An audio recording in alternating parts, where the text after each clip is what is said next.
Mary had a little man.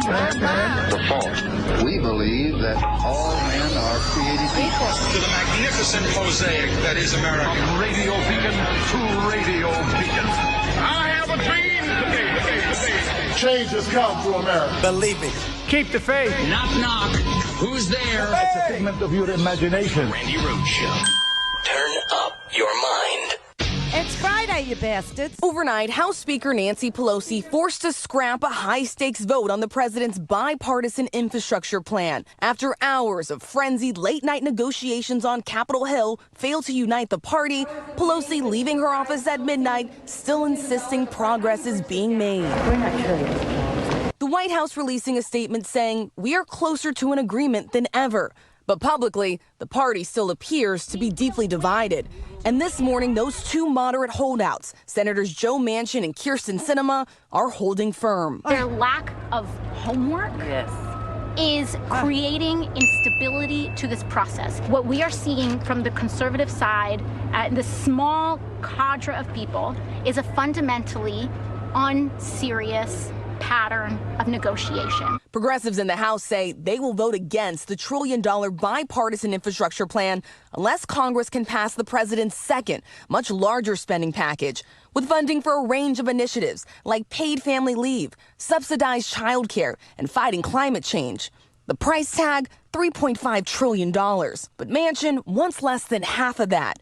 And to move forward, they need the vote of every Democrat in the Senate. My top line has been 1.5 because I believe in my heart that what we can do and what the needs we have right now and what we can afford to do without basically changing our whole society to an entitlement mentality. Progressives say that's too low, refusing to downsize. Senator Manchin has said that 1.5 trillion is his top line number. Could you see yourself coming down? Look, we are in the same place we've always been. We put out an offer for $3.5 trillion. In fact, 96% of Democrats in the House and the Senate support that number.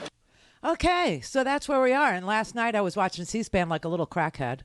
I mean, nobody wants to be around you when you do crack.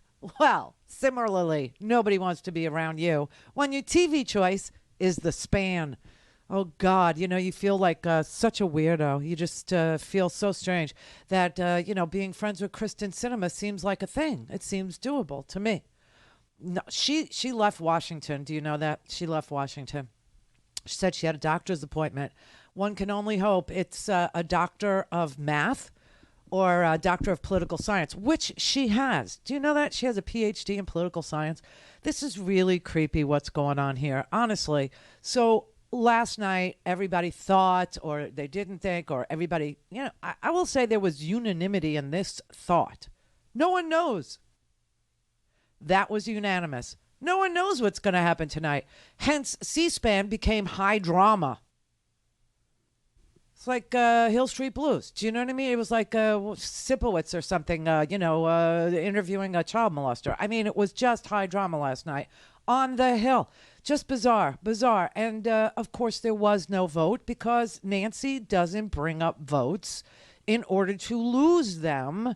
And there was no agreement on passing the standalone. They keep calling it the bipartisan infrastructure pact. This is a smidge. This is a little snippet. This is $550 billion, or it's like, what is it, $1.5 trillion over 10 years. No, it's less. The new money is $550 billion over 10 years. Right. So it's like $55 billion a year for 10 years. And that's just not going to do it for anybody except corporate America who wants those fixes to roads and bridges, tunnels and waterways on our dime, right? That's what they want. It's what the corporate wants. But the people, and by the way, the polling on the Build Back Better family plan is humongous. It's humongous. 3/5 of America, 3/5, 3 out of 5 Americans want the Build Back Better investment. That is huge. That is an extraordinary number. I mean, I'm looking at it overall. 61% of the people in this country want the $3.5 trillion investment in them. They are down with being paid for by increasing taxes on the top 2% of income earners, which is what Kristen, whatever her name, that's what she doesn't want. She doesn't want her hedge fund friends. She doesn't want her winery owner friends. She doesn't want anybody, who is now welcoming her into their social circle to have to pay their fair share of taxes in order to help families situated sort of kind of the way her family was situated when they lived in bum F Florida in a cinder block house. Now, I've lived in a cinder block house in Appalachia. I know exactly what that life is. But she doesn't want to, I mean, she's cut all ties to, her memories of, growing up and, like what it took for her vice principal stepfather to find a job or some such thing. And it's interesting that her dad lost his job right in the middle of the Reagan years. And she still doesn't connect 2 and 2. But anyway, she doesn't want to see the high income earners. She doesn't want to see the top 2% of income earners have their taxes raised. Well, I got news for you. Most Americans, just like almost all Americans, want that to happen. It's just a fact. Okay? People want to raise taxes on people earning over $1 million a year from selling stocks and bonds. Known as capital gains. They want to raise the corporate tax rate from 21 to 26.5. Joe Manchin doesn't want it to be that. He wants 25%. And we want to invest in cracking down on tax cheats. Tax cheats. 60% of independents, which is the only wiggle room she has, is to leave the Democratic Party and become an independent. She's going to not find a fabulous welcome from the independents either in Arizona. I got news for you, because 60% of independents support this plan, paying for it this way and investing in us, the $3.5 trillion. 60% of independents, 89% of Democrats, 89, and 30% of Republicans. But it's okay, because, they're not going to make it. They're just, they're not going to make it. Their hospitals are closing. Everything is closing down in rural. You want to know something? This is really weird.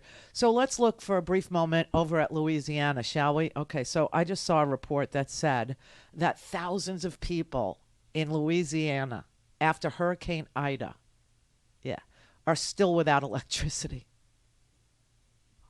See that look on your face, Brett? Brett just went, yeah, they're still without electricity. So, let's have a look-see at their representation. Looks like Republicans to me.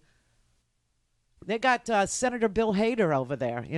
What's his name? Cassidy. He looks just like Bill Hader. I'm sorry to insult Bill Hader in this manner. He's a very good actor. But honestly, John Kennedy, I mean, these are some serious Southern Republicans who really, truly do not want to invest at all. And you know what you have to remember? You have to remember, no matter how tough getting all these Democrats to agree on something is, remember, every Republican is against this investment, even the bipartisan package, okay? The Republicans in the House last night, they were almost unanimously no votes for the standalone BIF. Do you know what I'm saying? Because their leader, their dear leader, their minority leader, can see from where he stands the House speakership. And so he is literally, feathering his own nest at the expense of people who live in places like Louisiana who still have no electricity a month after a hurricane. I mean, come on. And now, oh, by the way, the cost of mail's going up. 58 cents, everybody, for first-class mail. And they're guaranteeing slower delivery times for your for your hard-earned 58 cents. Yeah, this Louis DeJoy guy, oh, my God. DeJoy less. So that's who they are. That's what they do. Anyway, so as we, pick apart our Democratic Party, I just want you to remember that what's really going on here is the Republicans are a complete and total impediment to progress, because you would think it would be possible to get a Susan Collins, to get a Lisa McCarthy. No. And last night they voted in the Senate on the debt ceiling. All no's. All no's. all things Randi at RandiRhodes.com. Go for launch. Speaking truth to power, the Randi Rhodes Show. Let's remember what's actually going on the Hill here. Republicans in the House, led by Kevin McCarthy, are opting to vote against rebuilding roads and railways and bridges, despite the fact that the package was sent over with the support of 69 senators. So I think if you're asking about trust or whether people are delivering for the American people, you should direct it at Kevin McCarthy. She's right. I mean, yeah, it is something, inter-family squabbles that are going on here with the recalcitrant Joe Manchin, who decided that he would appear on the deck of his yacht last night as people paddled up to his houseboat/yacht to tell him, West Virginia is very poor, sir. We need the money. We need it bad. We need an investment in education. We need an investment in healthcare. Healthcare is the #1 priority for Arizona, too. Kirsten Sinema's place, right? Everybody wants this investment in healthcare. Everybody wants to see the pharmaceutical companies have to negotiate. This is the most popular portion of the investment, okay? The most popular portion is the Medicare expansion portion of this package. That is what every person is saying out loud when you ask them what is the most important portion. Younger people are saying the most important portion is the child tax credit, and everybody else is saying the most important portion is the expansion of Medicare. So you have young Democrats, young Republican families, older Democrats, older Republican, voters who are all telling you the same thing. Now, here's what's crazy. They told Joe Manchin this last night, and he actually stood on the deck of his yacht telling them it's just not something we can afford. We just can't afford to what? Negotiate prices with Big Pharma? We can't afford to save ourselves $800 billion a year in the Medicare program. He actually said Medicare is going to go broke in 2026, which is the same old ridiculous lie that we've been hearing since, I don't know, the 90s, that Social Security and Medicare were going to go broke in 95, and then Social Security and Medicare were going to go broke in 2000, and Social Security and Medicare were going to go broke in 2010. Bush tried to privatize the whole thing. Remember that? That was a disaster. I mean, it's the same stupid lies. It's the same crazy lies so that they can protect their slush funds, so that they can protect their donor class, the way that they are affording their lifestyles, these PACs that they live on. There's a new report today, and it is really, really frightening, and I haven't heard word one about it on any, let's just call it corporate media. It's just so fascinating. But there was there's a report that was issued by the Campaign Legal Center and Issue 1, okay? And it's printed in the Sun, okay, right now. I included it in the homework. What it is a report that clearly shows that these leadership PACs that they got going on up there on Capitol Hill are really slush funds. What do I mean by that? Well, let's take an example, okay? Let's look at Rand Paul. Rand Paul has a leadership PAC. So that is the way lobbyists donate and avoid all the disclosure requirements and the maximum number of dollars you could give as an individual, right? They give it to a leadership PAC. A leadership PAC is supposed to be spending money, even if it's, the individual senator's leadership PAC, which in this case, this is Rand Paul's leadership PAC. So he is supposed to be taking in money to support other Republicans around the country as they campaign for Republican seats or Republican, local office, whatever. He's supposed to be spending the money on helping other Republicans as a Republican senator who's leading.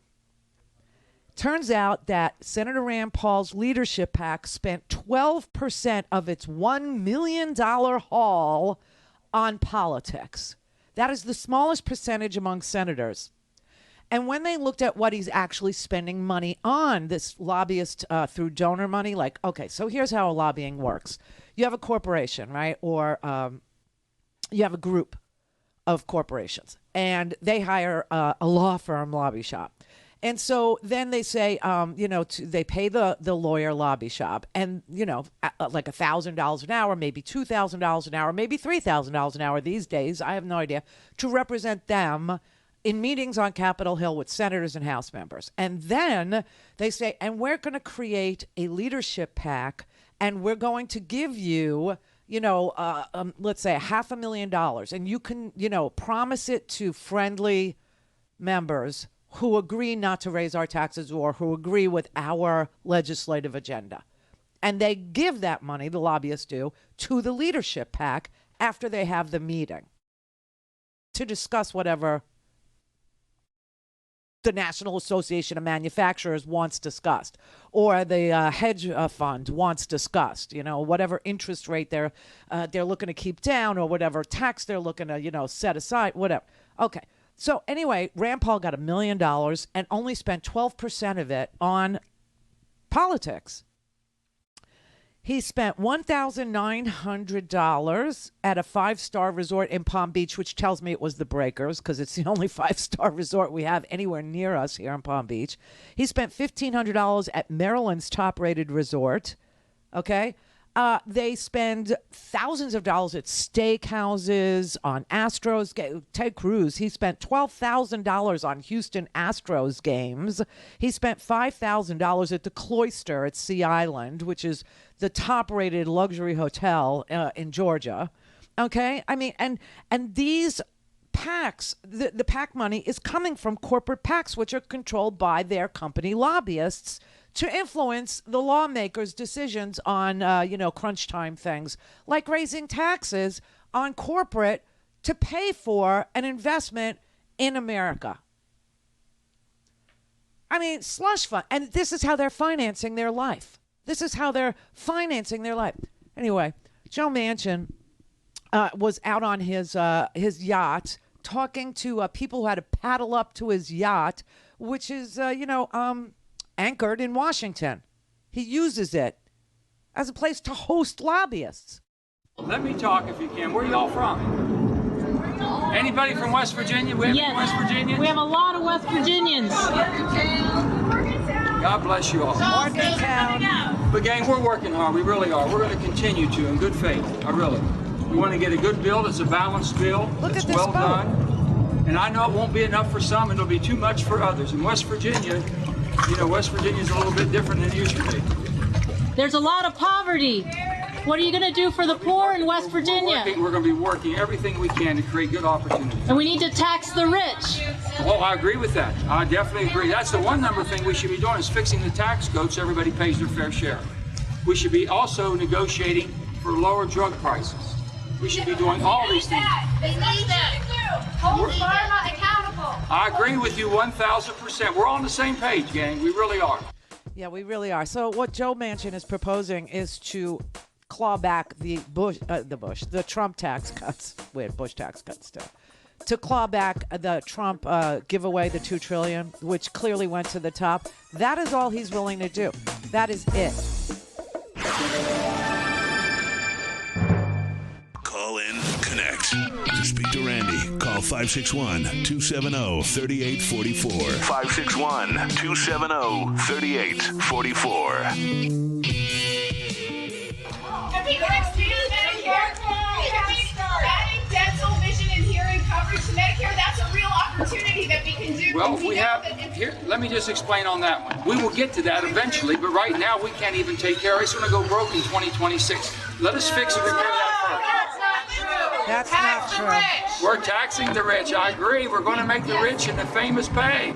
But how much is it? They can cover this. You can cover that. Not in 26. So when you think about it, we just passed a Pentagon budget of $788 billion. No, and that over 10 years is $6 trillion, right? $6 trillion. And we're talking about how much do you think that we spend every year on non-discretionary, basically non-defense?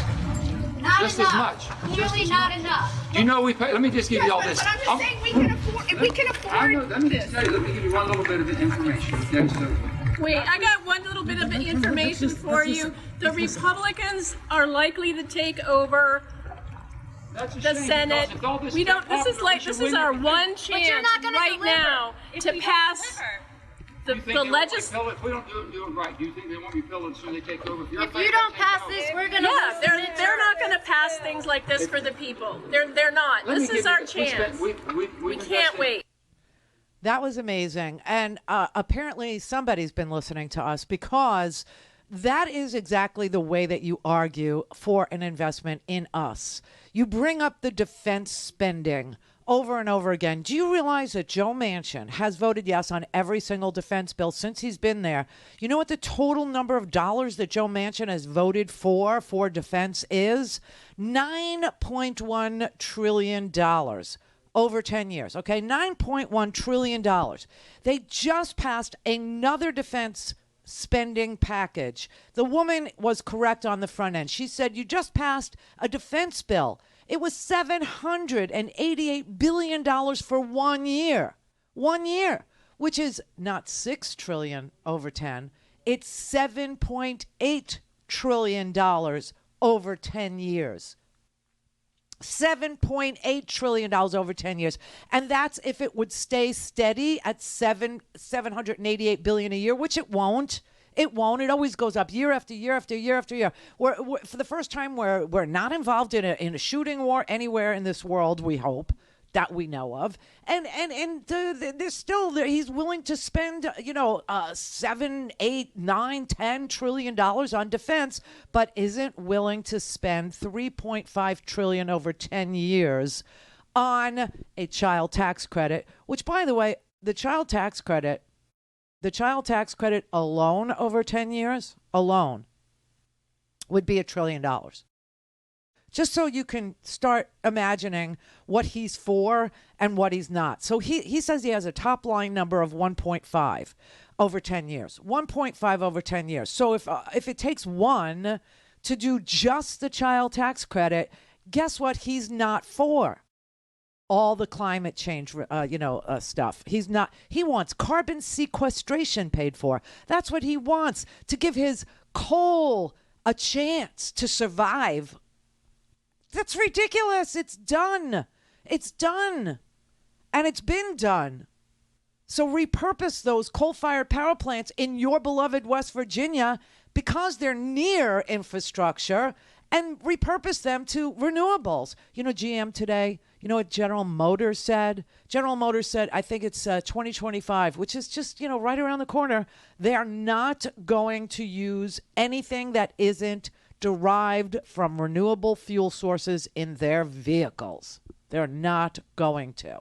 I mean, the whole world is passing everybody by, but especially places like West Virginia and Louisiana, where they still don't have electricity, and many, many, many thousands of homes, because of the leadership or the lack thereof, or the slush fund money that is making a very cushy life, a very criminal life out of being a senator. Out of being a senator. Oh my God, this is just, it's so corrupt. And, Kirsten Sinema, she said, oh, well, I have to leave Washington. I have a doctor's appointment. Kidding, right? She has a fundraiser. That's what she has. She has a fundraiser in Arizona.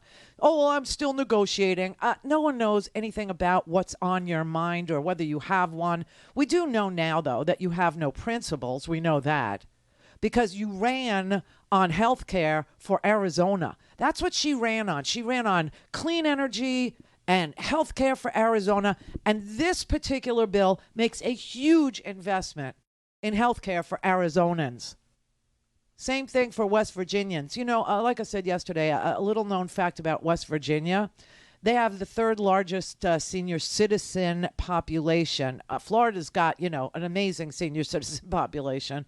And then you have Arizona that also has a huge amount of retirees. And all these people want their health care. They want Medicare to not only lower the age for participation, but they also want it expanded so that they can get dental, hearing aids, and eyeglasses in a health care plan called Medicare, okay? And they want They understand people are not stupid out here, okay? We understand that the biggest cost to Medicare, when he goes, Medicare isn't sustainable, it's because of the price that Medicare has to pay for prescription drugs. And we in the United States pay the most in the world for prescription drugs. Now, I want you to understand that this is the richest nation on the planet. It just is. It's not the largest. We don't have the biggest population. That would go to China, India. Okay, they have over 1 billion people in both those countries. But we are the richest. We are the richest. And there are many, many countries that are less well off than we are, however, still industrialized and still democratic. And we're the only one of those who are less rich who do not guarantee health care for each and every one of our citizens. We're the only country that doesn't have paid family leave. We're the only country that doesn't have dental care. We're the only country. Why, if we're so rich, is it so impossible for us to figure out what all the less rich countries have got down? Because we have a corrupt political system. Because of the money. It's corrupt. And corruption leads you to the third world. That is the straight arrow from corruption to where does corruption ever lead you? It leads you to a completely failed state. It leads you to El Salvador. It leads you to Guatemala. It leads you to Honduras. It leads you, to Venezuela. Okay? It never works out. And there's so much corruption, especially in this Republican Party. I mean, it's just so disgusting. And Sinema has figured out the game. She's only been there a few years, but she knows what the game is. And I promise you, she cannot figure out how she got so lucky that she could take in $30,000 in 45 minutes and do absolutely nothing to have that happen. And she's not letting go of that gravy train. Now, the best result for her would be that she takes all the money and then votes with us. But so far, she's a no-show. So far, that ain't happening.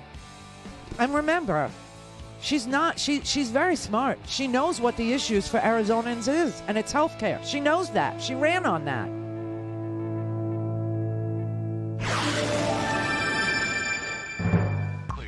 This is the Randi Rhodes Show. To speak with Randi, dial 561-270-3844. That's 561-270-3844. All right, this is Kristen Sinema in 2018. After a poll came out in Arizona, she was running against Martha McSally, the Republican, who ran like the worst campaign in the history of campaigns. She beat Martha McSally by, like a half a percentage point, like eked out just barely over 50% of the vote. And I remember being so excited that Arizona had voted for a Democrat, right? Okay, and here's how she distinguished herself from Martha McSally. What we learned from that poll this morning is what I've been saying all along in this campaign, which is that Arizonans care first and foremost about health care. We saw in this poll that it's top of mind for them, and it's what's helping them make their decisions. And the difference between Martha and I couldn't be more clear on this issue. As someone who went without health insurance as a child, I'm committed to making sure that Arizonans have access to affordable care. And Martha has consistently voted to remove those protections for Arizonans. And I think that's reflected in the data you see. And now she's against an investment that would make the largest investment in healthcare since the signing of the Medicare package. Do you know? And I cannot believe that she has seen the money and the money has taken control of, let's say, I'll just call it policy positions, because obviously she doesn't have principles. None of them are bedrock moral or principles that say no child should grow up like I did. You know her story, right? Do you know her story? So her story is really, it's a very American story in this way. There are a lot of poor people in America, and there are a lot of middle-class people that are hanging on by their fingernails to their middle-class lives. And she is one from that latter category. Her parents were married, obviously, and she has a brother. I think she has a sister too. And her dad lost his job. And they lost their car. This is how she tells it. I don't know if it's true, but she tells it that they lost their car after he lost his job. And this was 1984. Okay, she was 8 years old. They lost their car, and then they lost their home. And then they moved to Florida, to the Panhandle, okay? And her parents got divorced. Her mother ended up marrying a guy, I think he was a minister, a preacher, or some such thing. And he converted to Mormonism because that is Kirsten's mother's religion. And anyway, they moved into his family's sort of, compound in, like east of Pensacola in Bum F, Florida, okay? And on that property, the family had a house, her father's family, her stepfather's family. They had a house, and they also had a trailer on their property, and they also had a grocery store / gas station on that property. The grocery store / gas station was closed, and it was a cinder block building, and Kirsten Sinema, her mother, her stepfather, I think her brother and her sister moved into that particular building. Now, she says they didn't have any running water, no electricity on that property. But her stepfather's family say that's just not true.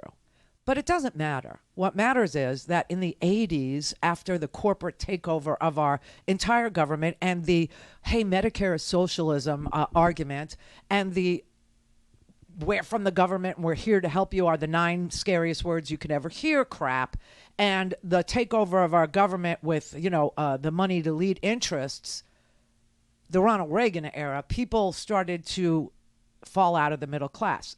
Obviously, her family was one of those.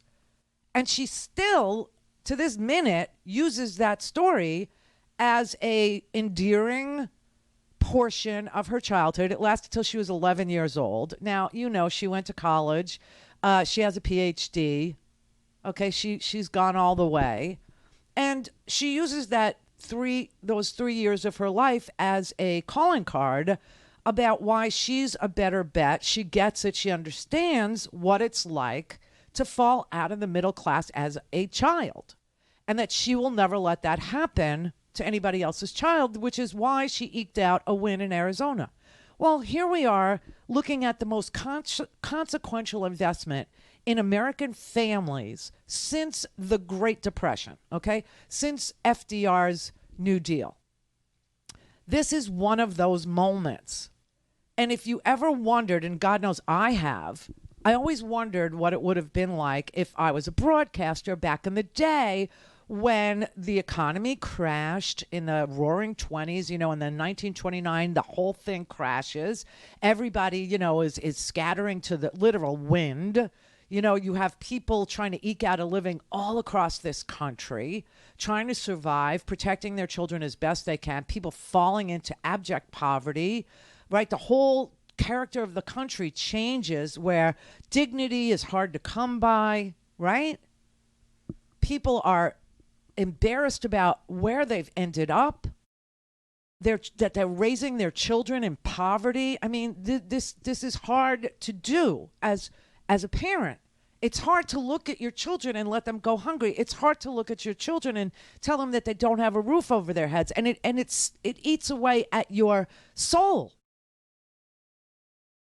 And I always wondered, if that were me and the roaring 20s, I had enjoyed or whatever, and then all of a sudden the whole thing crashed, would I be for FDR? And obviously I've come to the conclusion that I will vote for anybody that is the most like FDR that I can find. Believe it or not, that person turned out to be Joe Biden, because Joe Biden did not get in the way last night of the progressives understanding that this was a consequential moment for American families, that this would change the lot in life for people who have lost all hope, for the resentful people in this country, for the people whose souls have been crushed, for the deaths of despair that we endure in this country, for the poorest people, for the middle class that are hanging on by a thread, for school teachers, for people who have no teeth in their head and can't figure out, how do I, on a fixed income, I worked my whole life, and how am I going to afford $7,000, $8,000, $10,000 to get dental implants. I mean, the science is there, the technology is there, but I can't afford to access it. I can't hear anything anymore. I'm having conversations with people, and I'm faking it. I can't really hear what my children are saying on the phone. Do you know, like, turns out it's Joe Biden.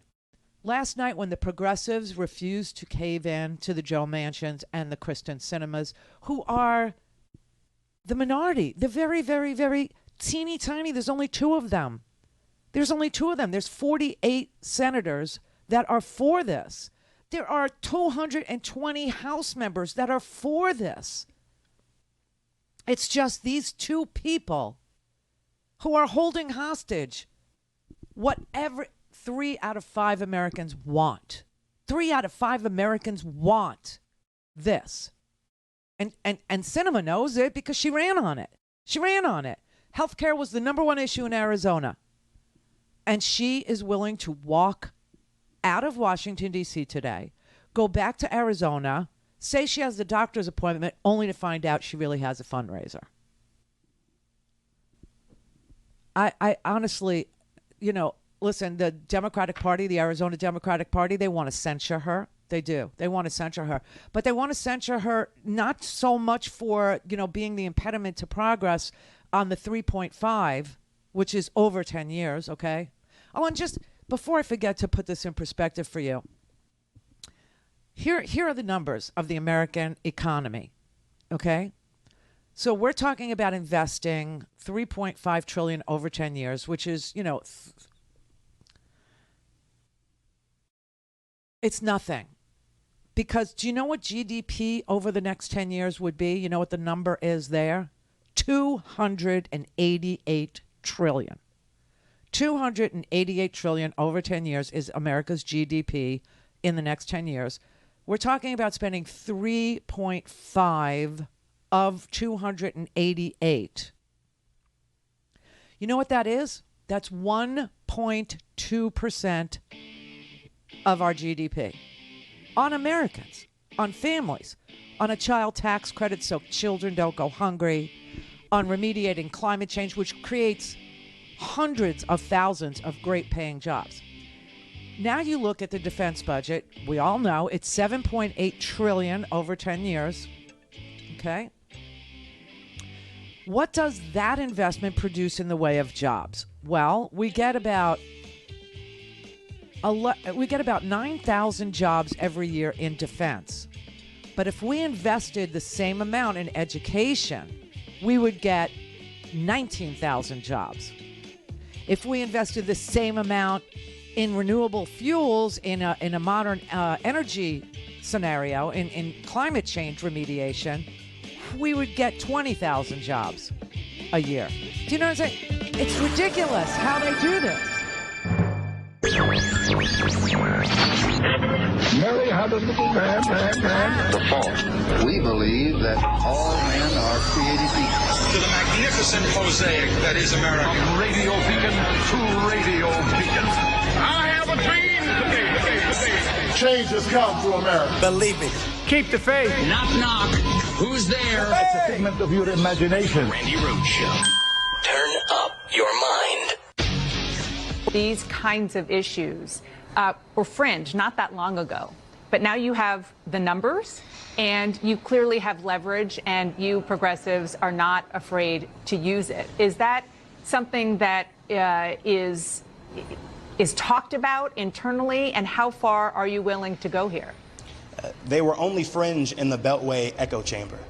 For a long time, Americans have felt that everyone in the richest nation in the history of the world deserves to have quality, life-saving health care in this country. People think that, and have thought for a very long time, that child care should be affordable. And that if we can spend trillions of dollars on a Pentagon budget, then we can at least also spend that same amount of money, or even a fraction of it, to ensure that people in this country can live in dignity. A fraction of it is what we're talking about, okay? And by the way, let me correct my numbers, okay? So I was just telling you that The numbers about our GDP are correct. Okay, so in 10 years, the GDP of the United States, meaning the gross domestic product, all the money that we make in this country, will equal $288 trillion over 10 years. And we're saying let's invest $3.5 trillion over the 10 years in America, in children, in seniors, in healthcare, in elder care, in paid family leave, in education. And let's do something about the new industries of the future, like battery-powered cars, okay? Let's do something about wind turbines. Let's build them. Let's be the leader in the world for the new ways to power a country and make money off of that. It does create an enormous amount of jobs. So instead, you have Republicans and corporate Democrats and Democrats who are afraid of their own shadows voting for a defense budget that spends twice that amount, almost $8 trillion over the 10 years, which is still a fraction of our GDP over the 10 years. Okay. Now let's look at what we get for our money. And this is where I have to correct my numbers. Defense spending is not a great way to create jobs. A University of Massachusetts Amherst study found that for every $1 billion we spend in military, just $1 billion, not the trillion over the 10 years, but $1 billion, for every $1 billion we spend on military spending, we created 8,600 jobs. If you spend $1 billion on education, you will create 19,000 new jobs. If you spent $1 billion on clean energy or healthcare, either one creates in both sectors 12,000 jobs. So investing in energy, for every $1 billion you invest, you get 12,000 jobs. You invest in education, for every $1 billion you get 12,000 jobs. If you, in education you get 19,000 jobs. For every $1 billion you spend in healthcare, you get 12,000 jobs. But for every $1 billion you spend in defense spending, you get 8,600 jobs. So why are they so willing on Capitol Hill to spend twice what the Build Back Better Act calls for on defense spending when they know you don't get any bang for your buck with job creation? They do it because there's a military-industrial complex in this here country, and it is full of defense contractors of all types, and they have fierce money and an amazing lobby shops, plural. The lobbyists compete over who's going to get to represent them. And then whoever lands the account, he gets a bonus at the end of the year because he brought in, khaki or Titan or whatever it is. Okay, Blackwater doesn't exist anymore. It's cheap. But I mean, this is crazy. This is bad spending. This is a bad idea. This is not a good idea. And this is why the richest country in the world can't afford what it needs to be able to do for its own people to end deaths of despair in this here country. You got rural hospitals that are shutting their doors in droves now. They don't even have nurses anymore. You know, the rural nurses who are just completely burned out on the low vaccination rates of their local community, and they're burned out on taking care of very severe COVID cases. Guess what they've done? Guess. Some of them have quit. The others have to pick up the load from the ones that quit, and others of them have become traveling nurses because that pays more. So now you have nurses that have left their homes, left their families to be on. There's one in my family she's a respiratory nurse. She left her small hospital in North Carolina, and she's on the road as a traveling nurse hired by other hospitals who don't have the staff to take care of wherever the new rural outbreak is. This is sad. You talk about death panels. My God, the Republicans sure have crafted some death panels. And it makes no sense, and America is very hip to it. America is not stupid. And that's why 3/5 of this country want to see this amazing investment in our American people, in our children, in our lives, in our seniors, in our elders, in our... I mean, it's just, it's universal. And in climate change, the young people are all about, Build Back Better. They're all about it. All about it. And what are Republicans doing? They're running grifts all the time, running grifts. You know, there was a story, we didn't really get to it. I tweeted about it, and nobody called. Nobody called about this story. This story is hair-raising, okay? It was a story in Politico, I think it was Wednesday or Thursday, where you remember there was a story about the Mar-a-Lago crowd, and there were three guys. One was the CEO of Marvel comic books, right? Ike Perlmutter. He's the CEO of Marvel. And then his attorney, a guy named Mark Sherman, and a doctor named Bruce Moskowitz were all recruited by Jared.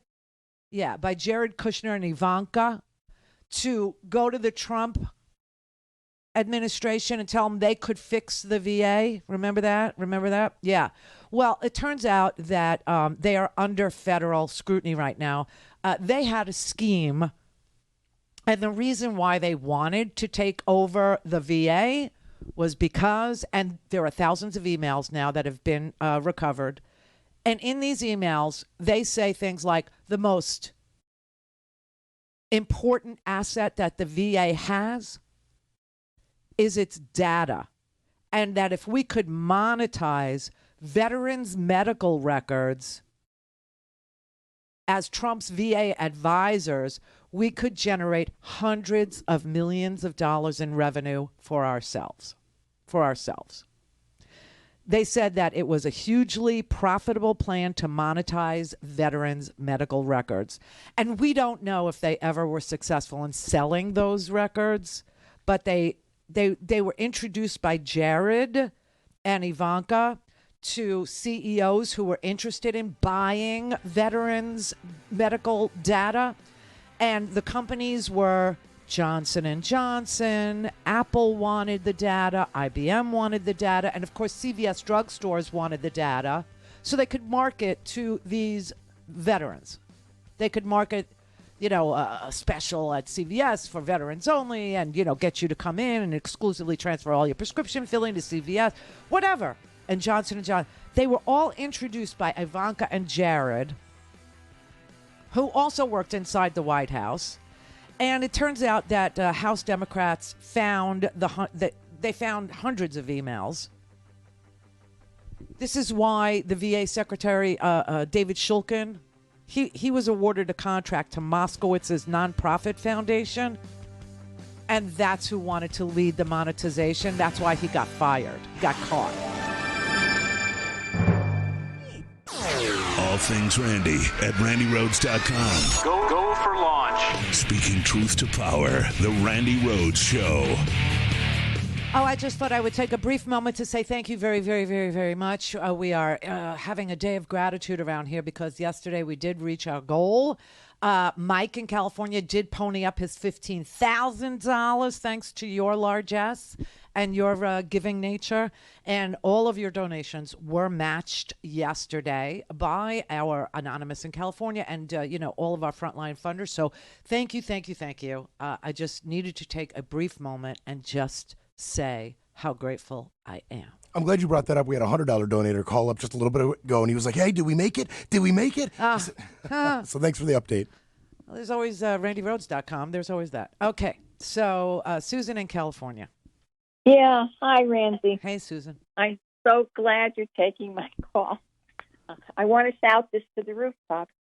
I was listening to Tom Hartman the other day when he had a person on, a physician who's a part of this group called, okay, here a second, Physicians for a National Health Program. And I sent you a letter, a little while ago, but I said I went to a meeting. Well, I didn't go to that one. That's coming up, so you could attend it.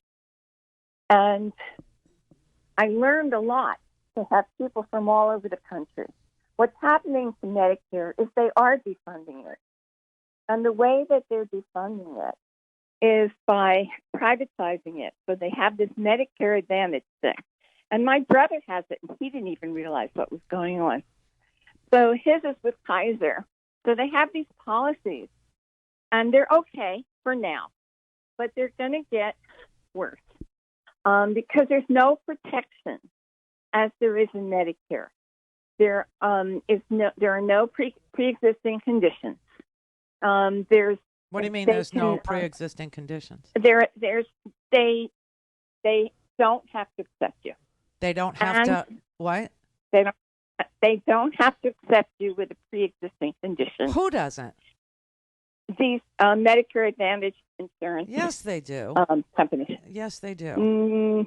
Well, they're not going to have to. Well, they're not going to have. This is speculation. Okay, the thing with Medicare Advantage plans is they're HMOs. Okay, meaning they have a very small pool of doctors that you are allowed to go see. Right. And well, that's only one of the things. They are also enticing doctors into their sphere by paying them more.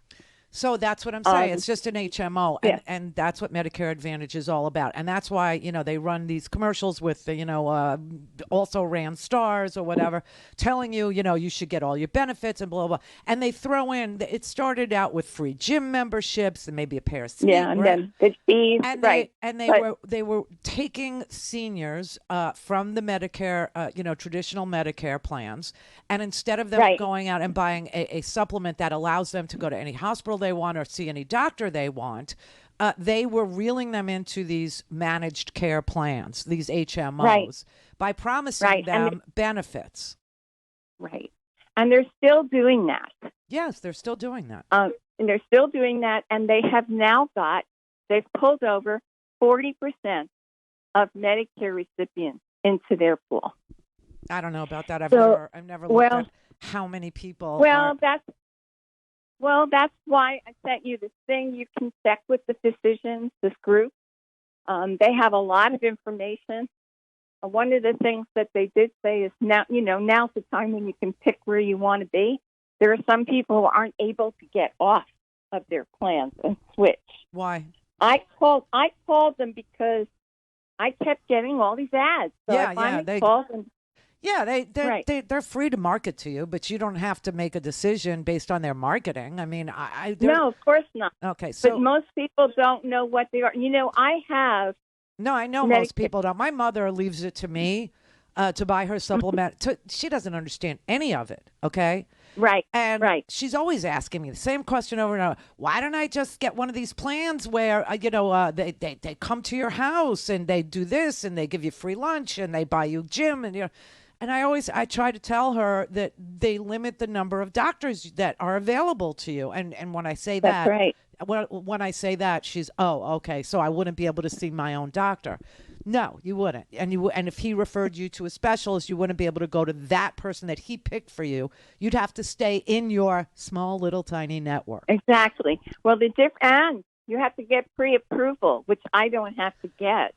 Right. And there's Medicare. It's not just Medicare. There are a lot of health care plans. And, we're just about to go into open enrollment season again. Right, exactly. And so what I want to tell people is that there are, outside of Medicare, there are a lot of health care plans that if you don't look, what you're going to find out the hard way is that if you need an MRI or you need a CAT scan or your primary care wants to send you to a hematologist or whatever, there are plans where you are required to get pre-clearance essentially, to go have a test. And the reason they do that is so that you will give up. You will give up. Yeah, I just want to say this because I don't know enough about all the details to give you now. But I have Medicare, and I have the California Alliance for Health Plan, which is a Medicaid type of thing. I have better choices. I have more services available to me than my brother does with his great Advantage Kaiser plan. And I just can't get over the fact that he didn't understand what he was in. But now he knows. It's up to him to find out if he wants to stay in it. I have people in all these different plans, doctors, and specialists who are serving at Sutter, at Dignity Health, at all these places. And it's really great. I have more choice than I've ever had in my life. Well, and you're very lucky. You're very lucky because, I have to pay almost $2,000 a month for it with a $6,000 deductible to get health care. And every time I go to the doctor, I have to pay $90, except for my 1-year wellness visit. That's free. So you're very lucky. Steve in Indiana. Hi, Randy. Hey. What I don't understand, they're wanting to default, the Republicans are. Doesn't that hurt them too? Yes. It hurts the whole it hurts the whole world, actually. Well, I'll tell you what, they ain't very bright then. No, they're just vengeful. Well, and they're in a position where they know where to park their money in case of a default, so that they won't get hurt as badly as other Joes like you and me, right? So, well, I mean, they know ahead of time whether the United States is going to default on October 18th. That's like Joe Manchin. Somebody ought to ask him how much taxes he pays. It's not about taxes. Huh? That's not about taxes. Yeah, I know that isn't. It has nothing to do. I'm just saying, these people were out there in their canoes and whatever. Yeah, they were in kayaks. They should have asked him how much he pays in taxes and tell him that he needs to pay more and he needs to get on the ball. Okay, that has nothing to do with defaulting, number one. And number two, he told you where he is on taxes. Call in, connect. To speak to Randy, call 561-270-3844. 561-270-3844. Just, check down the hall, Madam President. Look down the hall. You can see the influence in the minority leader's office. Senator McConnell, of lobbyists going in and out, always getting their way. When a Republican freight train goes down the rails, goes down the rail bed full of tax cuts, it never stops. I mean, it's always about helping those in charge get wealthier. That was Sherrod Brown from Ohio, Senator Sherrod Brown from Ohio, opening the door on the Senate floor. I've been on the other side of that door. I've never been on the Senate floor. You're not allowed on the Senate floor unless you're a senator or a staffer or whatever, and I'm not. But I've been on the other side of that door, and trust me, you know what is on the other side of that door right outside the Senate chamber? Except for January 6th, when there were terrorists outside that door, there are lobbyists outside that door. And those lobbyists are there to keep taxes low on billionaires and millionaires and hedge fund and equity fund and just corporations, and all of those people have a person in an Italian suit custom made for them outside those Senate doors. And they go back and forth from, to Mitch McConnell's office, to, Manchin's office, to whoever they can get into their office to sit there and tell them there's $100,000 in it for you for a no vote on increasing corporate taxes. If you're a no, I can find you 5 fundraisers you can go to this afternoon, and there'll be lots of checks made out to the, Manchin Victory Campaign, the Cinema Victory Campaign, or would you like it to your leadership PAC? Why leadership PAC? Because the leadership PACs don't have such strict rules about having to spend that money on politics and politicking. Leadership PACs allow these senators to live large, to live high on the hog off of these donations, and they don't have to spend anything on politics. They can just, go out to dinner. They can just go take a vacation with the family. They can buy Houston Astros tickets. They can do whatever they want with that money. And that is the grift. That is the scam. That is the corruption. That's what goes on every single day on Capitol Hill. And it's been going on every single day on Capitol Hill, except for January 6th when there were terrorists outside those doors instead of lobbyists. And I've been telling you this for the whole time I've ever held a microphone. And now everybody is surprised that the level of money and corruption has actually tilted America toward the wealthiest Americans, the wealthiest corporations, and has literally taken their tax obligation down to zero. And you want people to ask about Joe Manchin, like how much tax does Joe Manchin pay? That is so beyond the point, okay? I don't know what Joe Manchin pays. I don't care what Joe Manchin... It's probably public information. You could find it. But that's not the point. The point is that Joe Manchin is a no vote for spending $350 billion a year for 10 years to invest in a child tax credit, to invest in negotiating down the cost of prescription drugs in this country, especially inside the Medicare program. That Joe Manchin is against creating jobs in a clean energy job market that is going to be a multiple $trillion marketplace. He doesn't even want us to be involved in a $1 trillion job of the future marketplace. He doesn't want that. He's protecting his own little roost. Okay, it is so beyond, like what is his tax burden? Because, if he's got a decent accountant and he makes $174,000 a year as a senator, which, when he gets paid, the tax is already taken out, he will show that he paid taxes. What does he pay on the $5 million that he gets from his son running his coal brokerage company? I don't know. What the tax obligation on that is. But, they asked him about, raising taxes, and we're on the same page, ladies and gentlemen. No, Joe Manchin, what Joe Manchin is for is known. Joe Manchin wants to undo the Trump tax giveaway of 2017.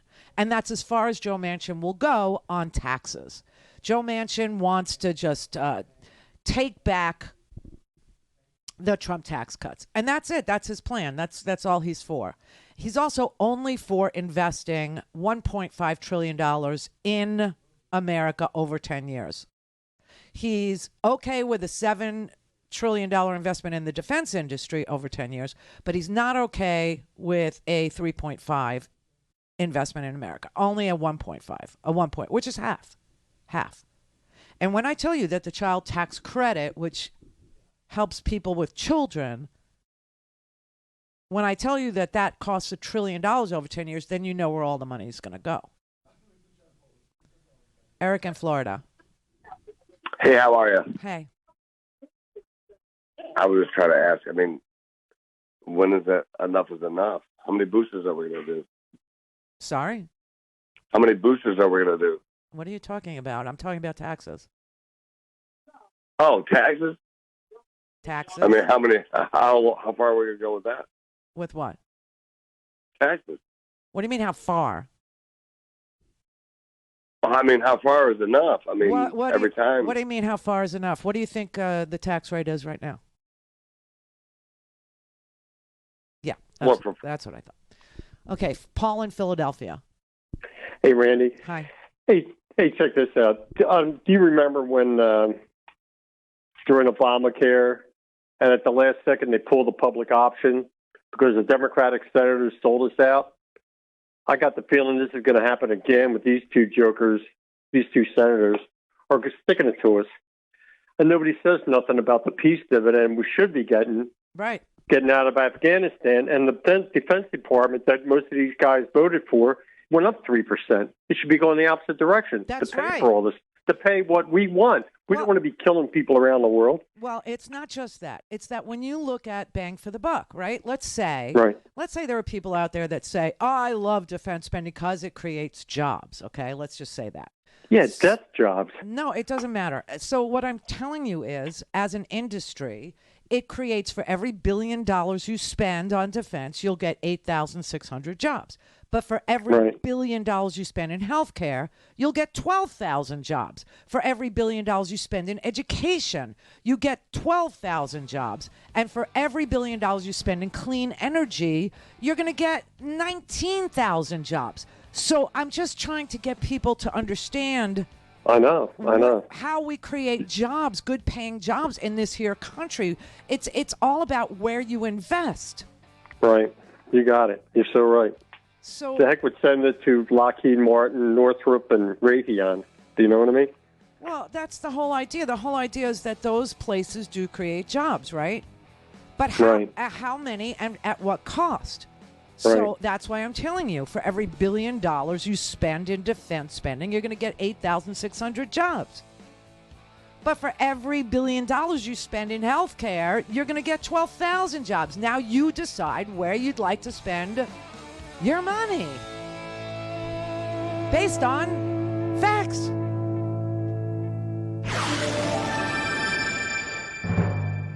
This is the Randi Rhodes Show. To speak with Randi, dial 561-270-3844. That's 561-270-3844. Well, the Democrats are once again being held hostage by Papaw Blacklung and the purple-haired puppet. And Sinema in particular is a problem because she refuses to even specify any demands for reaching a compromise, or more accurately, the big money donors currently elbow deep in her ass haven't decided which words her mouth should say yet. Either way, the progressives are pushing back, saying if they can't figure out the reconciliation bill, then they won't pass the bipartisan infrastructure bill either. And I, for one, say, hell yeah, right on, about time. Now, don't get me wrong, as a lifelong progressive, watching our elected officials do things like apply leverage and take a firm stance is kind of like a parent watching their baby learn to walk for the first time. You sure are proud, but Lord, you hope they don't go face first into that goddamn coffee table, though. But either way, this is what they have to do, because you don't ever see this shit on the other side, you know, ever.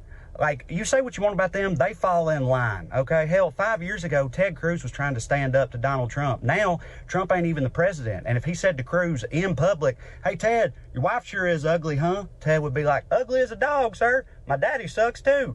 Boy, does he. Hey, Ted, smack yourself, bitch. You got it, sir. In the dick again. They have no shame because they know what time it is. They know in this Republican Party, if you even suggest that perhaps slack-jawed, math-hating seditionists should be discouraged from attempting a D-minus coup, they'll run you out of town on a fucking rail, because that's who they are now. They are the official party of outraged ignorance, and if you ain't with that, there will be consequences. We need more consequences on our side. And look, Sinema and Manchin are probably both on their way out, and they know it, but that's exactly why you can't bend over for them right now. You got to send a message to all once and future dinos that this is now the party of actual progress, of doing shit and helping people. And you can either get with that or get the fuck out, because that half-measured fake liberal bullshit ain't gonna fly no more. Also, I don't know what choice you have. Hold the fucking line. Love y'all. I love you too. Trey Crowder, everybody. Trey.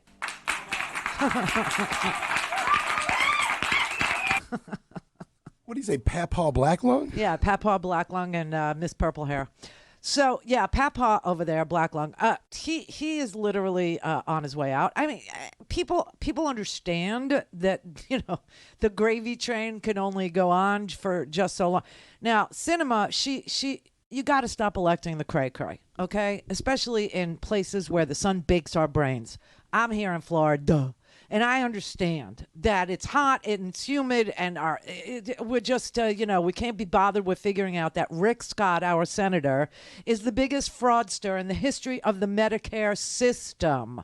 Literally pulled off the biggest Medicare heist in the history of Medicare.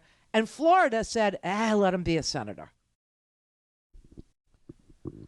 Arizona, you tried. I know you did, because you don't have the humidity. You only have the heat.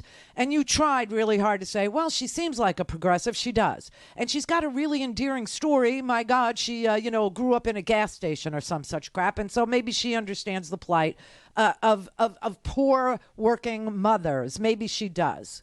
And maybe she understands that we all give a damn about our health care here in Arizona, because she said she did. But then the money shows up, just like Sherrod Brown shows you. You just got to open the door. You don't even have to go anywhere. They come to you. They're like the Uber drivers of money shoveling, okay? They're the DoorDash of giving you a lifestyle that is very lavish without having to do anything. They just bring it right to you. You don't even have to leave work. They just come right there. It's tempting, but that's why when you are considering who to vote for, you need to consider their character and you need to consider their principles. And if they don't seem to have any character or principles, likely they don't. And as soon as they're tempted by the fruit of a lobbyist, they will go off the rails of what they told you they were for to win high office. And they probably didn't even run for office because they understood there was a gravy train on the other side of it. They probably did it because they fancied themselves a public servant, or they thought they could do some good, or, you know, some of them are businessmen who like to go and play with the tax code, or businessmen who like to get advance information about where the markets are going because they know where the investment is being made. Not all of them are principled people. Not all of them have character. But in the end, it's entirely about who has principles and who has character, because it is so tempting up there every day. The money is just out of control. And, you know, you can't talk to people about campaign finance reform. I can barely talk to people about a rigged tax system. You can barely talk about the media landscape with people. People don't understand the world in which we are toiling. They don't understand why in their newsfeed, they clicked once on a Christian page, and now they're getting, all these Christian pages, and they're really troll farms in Macedonia, paid for by the Russians, who hope to disinform you about how to survive a pandemic. That's just what's going on. And people need to be oriented. They need to understand basics. And the first basic you have to understand is there is money up on Capitol Hill, the likes of which you never dreamed of, that is being shoveled, literally shoveled into political action committees, leadership PACs, all kinds of dark money, just swarming, just swirling around their little heads. And that when you hear a legislator legislate against the moneyed interests that are tempting to actually give up and just take and live large off of, then what you're listening to is a legislator with character and principles. And to stop denigrating those who actually have character and principles. It's your best shot. Unfortunately for conservatives and conservatism, it is a failed philosophy. So what you have now are 96 progressives who knocked on, 1 million doors. You think about how hard it was to get to Congress as a progressive versus how easy it is to slide on in as a conservative, a Rand Paul. Okay, I told you, Rand Paul took $1 million in leadership PAC money, lobbyist money, and spent exactly 12% of it on helping other Republicans get elected, okay, which is what these leadership PACs are designed for. And the law allows him to do exactly what he's doing, and that's spend it on his own lavish lifestyle. And what does he advocate for? Big defense budgets, low taxes, nothing for you. Nothing. You live in a holler in Kentucky, who cares? You probably don't even vote. He's counted on that. He's betting on that. Mitch McConnell, too. And if the government defaults, oh, well, so you'll be living in Somalia. They'll have an escape plan. They'll know exactly how to get out of it. And they'll know that they're going to win the next election, and they'll, fix it later. Meanwhile, they'll park their money someplace safe. But when you think about what a progressive has to go through to get elected, you know what that is? That's knocking on 1 million doors in a district like the Bronx, or in Queens, or in L.A. Okay, you're talking about literally having to show up and knock on doors and $27 yourself into being able to afford to advertise your platform or your plans to the voting population that you hope you can win.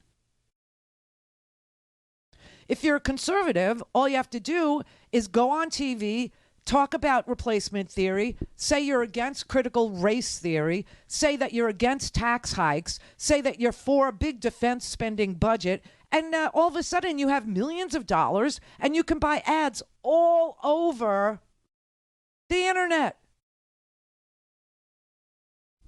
It's a grift, and it's designed to talk you out of believing that it's okay to need to pull yourself up from your bootstraps and then maybe get a tax credit to feed your kids while you're doing it. It's a grift. It is so easy to get elected as a conservative in a red state. It is just, it's a no-brainer. You just have to say some ugly, hateful, racist things and say you support the troops, even though you're running a grift, because the most valuable piece of information that the VA has is patient data, which can be sold to Johnson & Johnson and CVS for hundreds of millions of dollars in revenue to us. You better think and think hard. Now, this bill's going to pass. You watch. You mark my words. Maybe not today, maybe not tomorrow, but it will. Clear.